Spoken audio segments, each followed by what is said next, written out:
Welcome to Big Show Entertainment Network special event. I'm Super Dave Rains for Super Dave Rains and the Big Show. I am on location at MileHi Con here in Denver at the Hyatt Regency. So I'm here with author Pete Stacy. And Pete, how you doing? And welcome to the show. Actually, it's Peter Meredith, but that's all right. Okay. All right. Peter Meredith, excuse me. So, Pete, thanks for coming on the show. Sure. Tell us about your work. I started writing 6 years ago when the economy turned down, and in that time I've written 24 books. Wow. And that's all I do now. It's right. my full-time job. So I churn out about 4 books a year.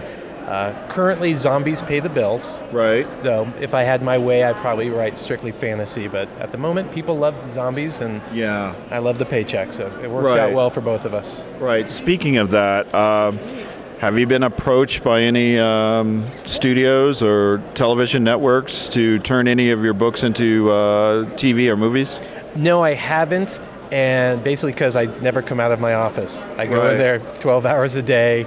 And it's basically the only way this is my first con. I've never been to a con before. Wow. And I don't do any advertising. I don't do anything but write books. Wow. So in order to do that, you have to write screenplays, and then you have to go schlep those screenplays around. Right. Is almost the guaranteed way to do it. Right. So I don't have time for that. Yeah. You know. You should get a publicist. I should. Yeah, I know a really good one too. So. Well, send him or her my way. And yeah, it's her, Sammy Jolene. So tell me about the 2 books you have here. I know the zombie craze is really, really big right now. Are there some other things that you'd like to write about other than zombies? Well, this is a 3rd book in a trilogy, the Hidden Land trilogy. It's my fantasy work, right? And I really enjoyed doing that, about an American girl finding a hidden land and she didn't find it by accident, even though she thinks she did. She was planted in America, and it's basically Tolkien light. You know, okay. In other words, the books are 125,000 words. They're good size, but they're not huge, thick volumes. And I try to keep the pace moving. Right, exactly. So would you say that they're when you say Tolkien light, are you saying that the books are on the size of a Hobbit? Or more of that size. Okay. Yeah. Okay. Not theme wise. Right. Yeah. Okay. Cool. So this is your first con. Pete, you're a good-looking guy. You need to get out more. So sometimes I see the sun. Yeah. In the summer, in the winter, I come. Right. Exactly. So are you enjoying MileHi Con and getting to talk with fans? I am a lot. It's tiring. I didn't realize. Because talking to people endlessly. Yeah. And pitching your books, it's not the easiest thing in the world. But I really enjoy it. I love the people and the costumes and how much they enjoy it. Yeah, people. They love this stuff. Yeah, this is very serious. It's people really do get into. This is a literary con, and I love it. This is our 2nd time doing it. We're official sponsor, and. It's different. It's more personal than, like, say, Denver Comic Con, but people are very passionate about the author that they follow, the cosplay, whatever it might be, the game, very passionate about it. So excuse me, I'm sorry about that, Pete. So what is next for you? It will be a continuation of the Undead world. It's an 8-book series that my fans, when it ended at 7, all I had was clamor. They wanted more and more, and I'm like, all right, I will give you more. I tried 2 different zombie series that did well, but my rankings on Amazon, I want to keep them in the 20s. That's where I want to be currently. I don't want to be 80. That's not me. And so even though I love this book, which was The Edge of Hell, it's a combination of zombies and fantasy. It's necromancer versus necromancer. The hardcore zombie lovers love their zombies brain dead. They don't want to mess around with any sorcery involved. They want the virus, they're going to come and eat your brains. And I, even though I write that, my books are character driven. Yes. In other words, the zombies are the backdrop. Yes. They really are. Yeah, they attack. Yeah, they do everything. But we find out that the real villains, the hardest things to take, are the people. Yeah. Right. Right. Because you have an ever shrinking number of good guys. Right. In any apocalypse, it's just natural.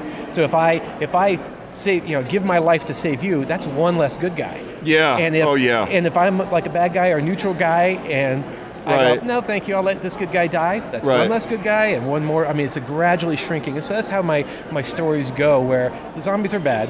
Right. They're hard to overcome, but it's the people who get worse and worse as strategic resources shrink. Everything gets harder and harder for the good guys, and easier for the bad guys because they have no morals. Wow, that's it sounds like a tense escalation. Yes, it is. And in the second book, I brought on board a new character. She came out of the blue. All my characters come out of the blue. All my stories come out of the blue. Right. I have an idea for the beginning, and then they just go. Right. And that's why some of them are 150,000 words or a bit longer than publishers want. Publishers want 100,000 words. Right. So mine are a little bit longer. But this character is a 7-year-old girl, and she's the only 7-year-old girl left in the world because every 7-year-old girl, your average one, is going to scream and cry and run just like 7-year-old boys, and they're going to die. This one is a latent genius and a psychopath combined. It's the only way she's going to live. She has pure innocence on one side and the ability to kill thousands on the other. It's fun. Wow, that's that's fun character, and no one wants her to die. Her name's Jilly Bean, and when she's murdering, all these bad guys, it's hard to write Jilly Bean. Wow, that is intense. It's different. I try to be different. All my works. That's good. Don't want to be a Navy SEAL. I don't want my main character to be a Navy SEAL with a bunker full of ammunition. It's been done 1,000 times, and it gets boring. That character will never die. Yeah, that kind of reminds me of Men in Black and Will Smith.